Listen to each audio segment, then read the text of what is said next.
Félicitations, Paolo. Merci. C'est une belle victoire. Globalement, on disait, à part la fin de la première période où vous avez concédé 2-3 occasions, la victoire est plutôt maîtrisée, non? Oui, après, on avait une très bonne équipe en face. Des fois, on oublie rapidement qu'on a eu du mal à gagner de cette saison de cette équipe-là, qui collectivement, c'est une équipe très bien en place. Je pense que les filles, elles ont bien maîtrisé le match dans la globalité. Après, les occasions, on peut concéder, après, il n'y a pas de souci. Mais je trouvais qu'elles étaient concentrées, elles étaient ensemble. Et ça, on est parti sur un bout de commun, sur le collectif, et ça a bien fonctionné. Moi, félicitations aux joueuses, parce que c'était vraiment un très bel travail. Il y a ce premier match au parc, je pense qu'il est très symbolique pour vous.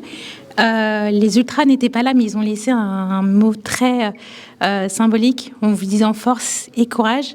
Quelle a été votre réaction quand vous avez vu ce mot dans les tribunes d'Auteuil et vos réactions d'être au parc en train de peut-être réaliser l'un de vos rêves de coacher cette équipe du PSG féminine?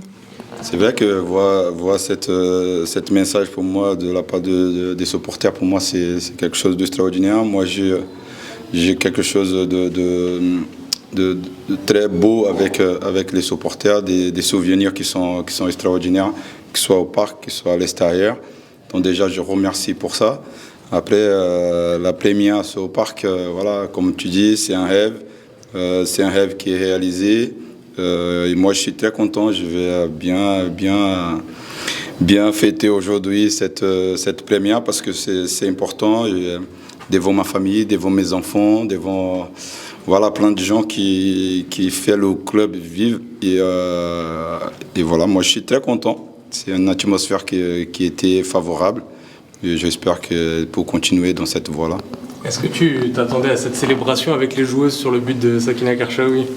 Non, je n'ai pas attendu du tout parce que moi, si vous avez vu, moi j'ai parti voir les staffs et après j'ai été surpris qu'elles sont arrivées. Mais ça me fait plaisir parce que pour moi, j'ai appris beaucoup sur le collectif. C'est important d'avoir cette atmosphère positive, cette énergie positive. Je pense que cette relation-là, que ce soit entre le coach, les staffs et tout le monde, je pense qu'on a créé quelque chose de cette semaine-là qu'il faut retenir et il faut le garder parce que c'est ça qui va faire que les choses positives elles vont continuer à arriver. Elisa t'a rendu hommage en disant que tu avais réussi à redonner le sourire à cette équipe. Est-ce que c'était ton but principal? Mon but principal, c'était déjà de changer cette énergie parce que c'est normal qu'une déception de perdre une Coupe de France. C'était de donner un petit peu cette énergie positive, de sourire, de s'amuser sur les séances d'entraînement, de travailler. Et voilà, pour un bout de commun. Et je pense que le bout de commun, il ne peut pas avoir un poids. La responsabilité, il ne peut pas être un poids. Il ne faut pas oublier que ces filles-là, toutes ces joueuses-là, elles font le métier qu'elles aiment. C'est leur passion. Donc moi, j'ai fait juste accompagner. Si c'est leur passion, tu vois, il faut prendre du plaisir. Et cette relation avec le ballon, c'est ce qu'on aime bien. Donc sur le terrain, les choses, ça se passe bien si tu prends du plaisir. 2 matchs de victoire, 2 clean sheets. Comment, en si peu de temps, on prépare cet effectif pour avoir de très belles prestations, surtout que de la saison, le Paris Saint-Germain n'a jamais réussi à gagner face au Paris FC. Et ce soir, c'est fait. C'est fait parce qu'on a créé un travail commun. On a établi des stratégies de match qui a bien fonctionné. Et après, les filles, elles ont pris du plaisir ensemble, elles étaient proches. Voilà, elles étaient concentrées. Elles ont appliqué la lettre, ce que nous, on a travaillé. Et ça donne du plaisir. Et voilà, on continue à faire les choses ensemble parce que c'est juste ensemble, parce que personne ne peut faire les choses tout seul. Et c'est impossible de réussir tout seul. Justement, sur le plan tactique, on a vu pas mal de pressing. On a vu une Grace Guerreiro vraiment omniprésente sur le terrain. Quelles ont été les consignes que vous avez émises auprès de vos joueuses avant le début du match et qu'est-ce que vous leur avez dit à la fin du match après cette qualification? Bon, les consignes, tu as déjà dit. Hein. Oui, c'est vrai.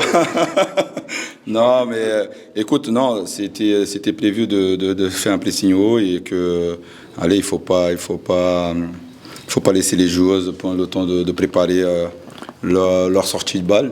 Et ça a très bien fonctionné déjà. Très tôt dans le match, on a réussi à marquer. Donc, ça facilite un petit peu plus.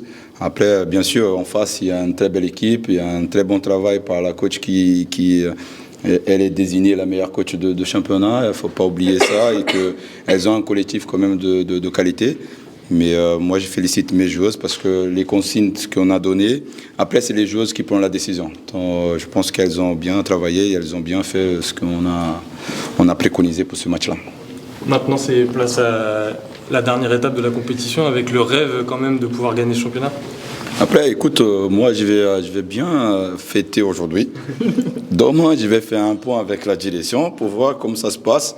Mais en tout cas, ce qu'il faut retenir pour moi cette soirée-là, c'est déjà l'efficacité et le contenu que les filles elles ont mis sur le terrain. Et après cette joie de jouer ensemble, cette envie de jouer ensemble, quoi que ça se passe, quoi qu'il arrive, moi je suis avec vous. Et voilà, c'est ça que le message s'était passé. Et moi, j'ai trouvé que ça, c'est très positif.